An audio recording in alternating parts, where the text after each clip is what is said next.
Bienvenue sur Africa 24 dans cette nouvelle édition du QG Weekend. Voici les titres de l'actualité. Au Togo, pas de manifestation de l'opposition cette semaine. Celles-ci ont été suspendues pour des raisons sécuritaires. Néanmoins, l'opposition rassure quant à leur reprise prochainement.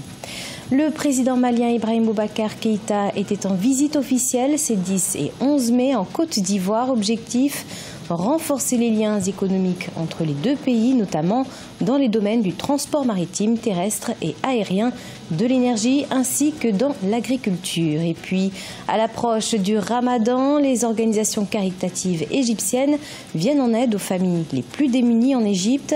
Des produits subventionnés vont être distribués pour lutter contre la hausse des prix. 10 millions de personnes sont concernées à travers le pays. Au Togo, l'opposition a suspendu ses manifestations prévues cette semaine. Elles ont été suspendues pour des raisons sécuritaires. De son côté, le gouvernement promet d'arrêter les préparatifs des élections locales et législatives. Une concession du pouvoir et de l'opposition qui ne tend pas à durer. En effet, la coalition compte reprendre ses manifestations. Reportage Emefa Kofi. La coalition de l'opposition sursoit à ces manifestations prévues les 9, 10 et 12 mai au Togo. Raison évoquée, donner plus de chances à l'aboutissement des objectifs visés. Pour l'opposition, la suspension des marches prévues cette semaine ne signifie nullement que la coalition arrête définitivement ces manifestations de rue. Cette fois-ci, nous avons décidé de surseoir à la réalisation de cette manifestation. D'une part parce que nous avons quelques informations qui nous amènent à juger inopportun de maintenir cette manifestation pour la sérénité, la sécurité des manifestants et pour différentes raisons, je dirais, dans tactique, nous avons préféré surseoir à cela. Les dernières manifestations tenues par la coalition ont été émaillées de violence car faisant objet de bras de fer entre pouvoir et opposition en ce qui concerne les itinéraires choisis par les organisateurs. Face à ce que certains considèrent comme une impasse, beaucoup appellent les acteurs politiques à prendre de la hauteur. Si vous prenez le dernier sondage donc, de l'ONG Afrobaromètre, les résultats disent que 70% des Togolais demandent à ce que le chef de l'État ne se représente plus à la fin de son mandat, c'est-à-dire en 2020. Et même ce qui est encore plus intéressant, c'est que 53% des militants du parti du chef de l'État, c'est-à-dire le Parti uni, il y a 53% qui demandent à ce que le président de la République ne se représente plus. C'est-à-dire qu'ils veulent d'autres personnes. Le jour où le chef de l'État va faire peut-être un discours à la nation et il dit à la fin de 2020, je vais partir, je vous dis que le Togo deviendra l'ordre d'humanité que nous avons connu. À ce jour, le dialogue pour une fin heureuse de la crise politique au Togo reste suspendu. Les deux partis, pouvoir et opposition, semblent renouer avec ces vieilles méthodes. Mobilisation de la rue, violence entre manifestants et forces de l'ordre, poursuite des préparatifs pour l'organisation des joutes électorales prévues en 2018. L'opposition réclame le retour à la Constitution de 1992, le vote de la diaspora et la relaxation de tous les détenus politiques. Le président ivoirien Alassane Ouattara a reçu ce 10 et 11 mai son homologue malien Ibrahim Boubacar Keïta, une visite officielle afin de renforcer les liens économiques entre les deux pays. Par ailleurs, le Mali a été élu en 2018 meilleur pays en matière de coopération économique sous-régionale en Côte d'Ivoire. Reportage Oliva Tchakotan. Les échanges commerciaux entre le Mali et la Côte d'Ivoire sont passés de 279,981 milliards de francs CFA en 2016 à 281,258 milliards de francs CFA en 2017, soit une légère hausse de 1,227 milliards. Et le président malien Ibrahim Boubacar Keïta, en visite officielle du 10 au 11 mai 2018 en Côte d'Ivoire, n'a pas manqué de faire la promotion du commerce intra-africain. Je crois que nous avons devoir, nous avons mission et de faire en sorte que notre coopération économique soit à hauteur souhaitée, conforme à l'histoire et au passé de nos deux pays. Vous le souhaitez, nous le souhaitons ardemment aussi. Et nous sommes ici pour que nos échanges nous y conduisent. Et ce sera le cas, Inch'Allah. La communauté malienne en Côte d'Ivoire est estimée à 3 millions de personnes. Elle est active dans plusieurs secteurs de l'économie. Son dynamisme a valu au Mali d'être élu en 2018 comme la meilleure coopération sous-régionale économique en Côte d'Ivoire.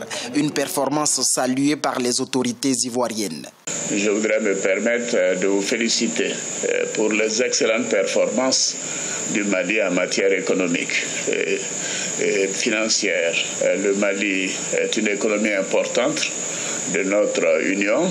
Les performances sont exemplaires et je considère que nous avons tous essayé d'être à votre niveau.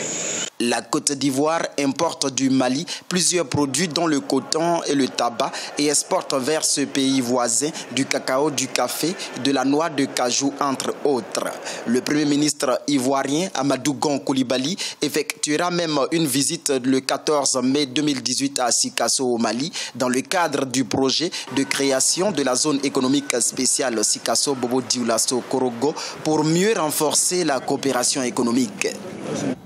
Le gouvernement burkinabé table sur une croissance économique de 7% au 31 décembre 2018, une activité économique qui devrait ainsi maintenir son dynamisme puisqu'en 2017, le taux de croissance économique était de 6,7%. On fait le point avec Marcel Farba-Maroun. L'activité économique au Burkina Faso devrait maintenir son dynamisme à la fin de l'exercice 2018. Selon un communiqué d'un conseil des ministres, le gouvernement burkinabé a indiqué que la croissance économique au 31 décembre 2018 serait de 7%. Une légère progression notée puisqu'en 2017, le taux de croissance avait atteint 6,7%. La quantité d'or produite a augmenté nettement. Elle est passée de 38 tonnes à 45 tonnes. Et le coût de l'or qui est resté à un niveau soutenable a permis quand même d'avoir beaucoup de ressources pour le budget de l'État, les collectivités et aussi d'une manière individuelle, les entreprises, les PME et les PME. Il faut dire aussi que cette croissance a été dopée aussi par le secteur de PTP, bâtiments et travaux publics. Depuis 2016, le Burkina est un pays en chantier. Et il y a beaucoup d'argent qui a été injecté par les bailleurs étrangers. Selon le même communiqué, la reprise de l'activité économique amorcée en 2016 s'est confirmée en 2017 en accélération de 0,8 points de pourcentage. Par ailleurs, le gouvernement du Burkina Faso a souligné que les perspectives de croissance resteraient solides sur la période de projection 2018-2021 avec un taux de croissance moyen du produit intérieur brut réel à 6,7%. Quant au taux d'inflation, il devrait demeurer dans la limite de la norme communautaire de 3% au maximum, toujours sur la période 2018-2021. Le gouvernement table vraiment sur la transformation des produits locaux, l'industrialisation agroalimentaire par exemple. Donc c'est sur ce nouveau secteur-là que le gouvernement compte vraiment tirer profit. Bien sûr, on a d'autres mines d'or qui sont prévues, qui vont entrer en production, donc ça va augmenter un tant soit peu les recettes au niveau de l'État. On a aussi des prévisions d'investissement dans le domaine des infrastructures, ça va contribuer à doper. Il y a aussi la création des emplois. Pays peuplé de 18 millions d'habitants, le Burkina Faso repose économiquement sur l'agriculture et l'exploitation des ressources minières. En Égypte, des millions de personnes luttent pour faire face aux difficultés économiques causées par les mesures d'austérité.